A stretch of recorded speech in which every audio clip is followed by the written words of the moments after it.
Merci Tozo. Repesa révélation ya Saint-Esprit na tina ya date ya Pentecôte pe na tina ya date ya le 1er août eza date ya couronnement ya Seigneur Jésus-Christ na likolo.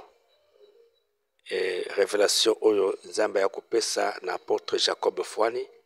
L'église Christ est avec nous na ville ya Matadi. Badate oyo mulimo ayaki ko révéler na Thomas Jacob Fwani. Le 1er mai, eza date au Seigneur Jésus-Christ ayebisaka na bapôtre na ye bakende na Jérusalem mpona kozela molimo santo. Luc 24:15.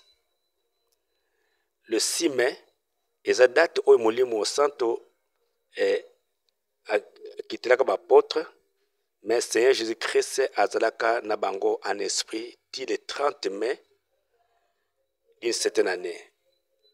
Acte 2, versets 1 à 13. Le 30 mai, eza date au Seigneur Jésus-Christ akendaka na espace mpona koteya mpe kolendisa bato oyo baza na paradis d'Abraham. Asalaka 4 jours mpona koteya mpe bajour oyo mosusu etikalaki ezalaki mpona kobuka baforce nyonso ya mabe mpe kokangola baangelo ya Nzambe oyo bakangama na espace epe kolibere baesprit ya bato oyo bakanga depuis na première génération. Le 1er août, eza date oyo balatisaki Seigneur Jésus-Christ ekoro likolo na Nzambe Tata. Notez bien, donc durée nyonso ya Seigneur Jésus-Christ asalaki 3 mois na mokili après kosekwa na ye avant mata na likolo. Eza badate ya kofonde te, mais eza révélation ya Saint-Esprit pour Thomas Jacob atunaki Nzambe mpona date oyo ya Pentecôte oyo baeglize basalelaka na mokili. Mpe Nzambe ayebisaki ye Jacob na pesi oyo bavrai badate na ngai. Badate oyo bokoluka yango na Bible kasi bokomona yango te. Après Pâques, Seigneur Jésus-Christ azalaki na ye na mokili, mais en esprit. Même jour à Pentecôte, Seigneur Jésus-Christ azalaka na badisciple na ye, mais en esprit. Molimo ekitaka le 6 mai, jour à Pentecôte. Molimo esalaka 21 jours. Même basengi yango te, ezalaka kokita kaka chaque jour. Ange moko azalaka kokita mpona kopesa molimo santo na badisciple ya Seigneur Jésus-Christ. Ezalaki kosala mabongo po ye moko Seigneur Jésus-Christ azalaka nano na bango en esprit. Après 21 jours, Seigneur Jésus-Christ azalaki na bango lisusu te.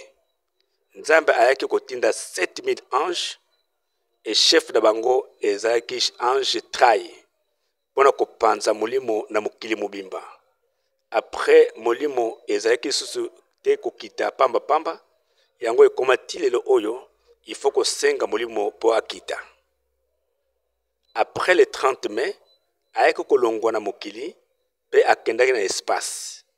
Kuna asalaki 1 mois, soit 4 jours mpona koteya pe kolendisa bato oyo bazalaki na paradis d'Abraham, pe bajour mosusu mpona kobuka baforce nyonso mabe pe kolibere baangelo ya Nzambe oyo bazalaka kokangama na espace pe kolibere baesprit ya bato oyo bakangama na espace depuis na première génération. Etango asisaki makambo nyonso na espace, sima akendeki na planète soleil. Eza planète de purification. Eza planète oyo baprofete nyonso oyo balonga na mokili balekelaka mpona purification. Seigneur Jésus-Christ alekelaka mpona kotika nyonso oyo azalaki nango na mokili. Planète wana oyo balekelaka kuna basalaka 1000 ans po bakoma na planète wana kasi Seigneur Jésus-Christ asalaka 1000 ans te, asalaka 30 minutes mpona ye moko, 30 minutes mpona bato likolo, mais ezolakisa 30 mois mpona biso bato mokili. Azalaki kotambola likolo ya tapi moko ya rouge eza na royaume des cieux. Baangelo ebele bazalaki na nzela mpe nzela baangelo bazalaki kolatisa ye biloko. Nsima na ye azalaki mpe entouré na baangelo mosusu. Ange Mikaela ayaki kopesa ye drapeau eya les 5 continents, donc ya bapays nyonso ya mokili. Drapeau wana ezalaki mesurer 4 mètres de largeur et 7 mètres de longueur. Ange Raphaël ayaki koyamba ye. Ange Raphaël ye alatisaki ye sapato en or. Ange Gabriel ye alatisaki ye bracelet na liboko. Ange Mikaela ye alatisaki ye bilamba ya pembe. Ange Raël na groupe na ye ya 1 million d'anges bazali kobwaka ba fleur ya ba couleur nyonso. Ange Arc-en-Ciel ye apesaki livre ya mokili mobimba eza na 6,700,000 pages. Saint Jésus-Christ azalaki kotambola na 2 gardes du corps. Moko azalaki na 4 miso pe mosusu aza ange bosantu. Balataki lokola basoda romain. Bagarde du corps wana bapesaki ye bagants ya en or elakisi azongeli pouvoir na ye likolo. Ange Torbière aza chef ya bachérubin nyonso bapesaki ye épée epezaka 1650 tonnes. Abraham alatisaki ye chaînette en or na kingo. Abraham azalaki entouré na 700 prophètes oyo balonga na mokili. Kasi Abraham azalaki représenté ba prophète nyonso wana. Ba ange de service ya protocole ya Nzambe bapesaki kopo en or na kati ezalaki na vino elakisi makila na ye oyo asopaki na ekuluzu. Pe asopaki vin wana na livre oyo bapesaki ye. Pe Nzambe alobi na ye lokola olongi mawa na ngai ekiti na mokili. Pe alobi na ye lisusu ndenge osopi makila na livre oyo ndenge wana pe ekombo na yo ekoyeba na mokili mobimba. Bamoko 4 chevaux bautaki na 3e ciel et na chambre numéro 757 bakoma chambre de compassion kiti na kati ya chambre wana kuna nde Nzambe abomba ba ange oyo bakoya pona ko détruire mokili oyo. Et pe bantouré ye 3 fois. Après bakiti na mokili babongwanaki bakomi ba angelo. Batiaki globe terrestre na kati na bango bazalaki koyemba nzembo ya adoration mbala moko moto ebimaki pe moto wana ekendaki tina royaume des cieux tina maboko ya Saint Jésus-Christ na bisika babetaka basete. Atindaki ange na ange Mikaela na Pierre. Abraham alongolaki ye biloko na miso. Baangelo oyo ange Raphaël, Mikaela, Gabriel, Raël bakitisi couronne tina mesa ya bronze. Nzambe akamati couronne pe alatisi yango na moto ya Saint Jésus-Christ avandisi ye na kiti ya nord pe alobi naza na honneur ya kopesa yo bokonzi ya likolo na ya se. Tango alatisi ye couronne yango mbala moko likolo na mokili eninganaki. Mbula makasi ebetaka mokolo wana ana mokili eza mpona kosukola mokili mobimba. Après mbula akomaki kotala mabe ya mokili oyo. Livre oyo bapesaki ye bakombo ya bato kobanda na première génération tina mokolo lelo oyo. Livre wana eza lokola télévision. Tango ofungoli yango makambo nyonso ya malamu na ya mabe ekomoma kuna. Makambo nyonso wana ifo ezala 80%. Soki bolamu elekani jusqu'à 70% pe mabe 10% okokota na royaume des cieux. Pe soki esali le contraire okokota na royaume des cieux te. Livre wana pe elobaka soki abaloli page ya mutu ye moko livre atangi kombo ya mutu ngo pe akoloba mutu oyo akokota na royaume des cieux to akokota te.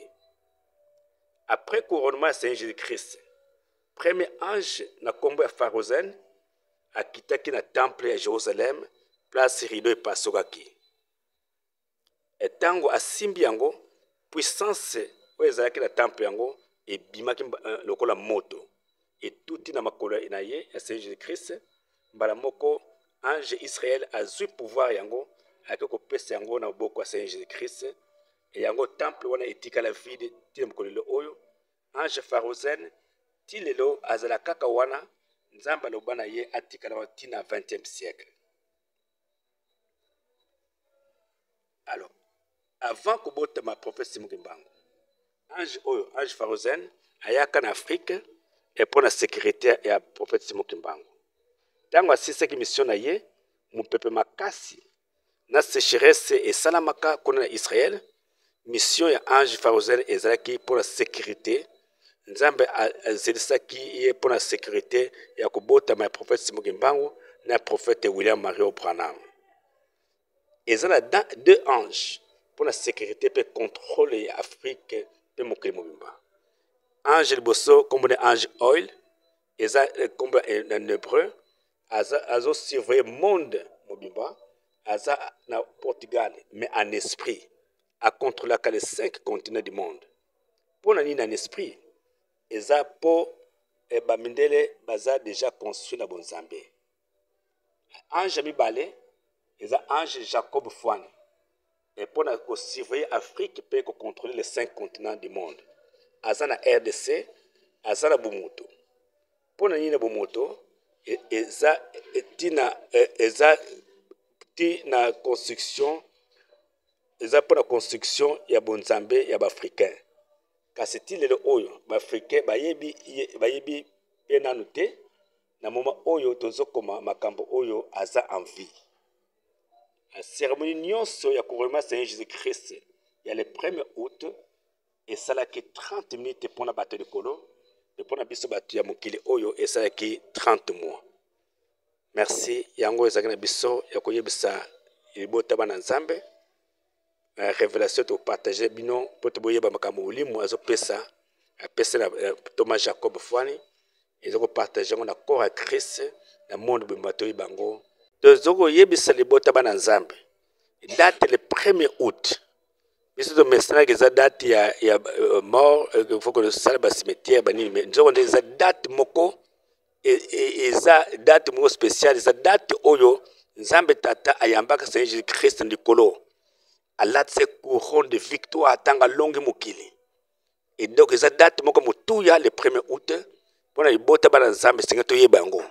Eza date oyo Yesu Masiya alongaki nzambe tata yambaki na likolo alatse couronne de victoire ezaki fête moko munene.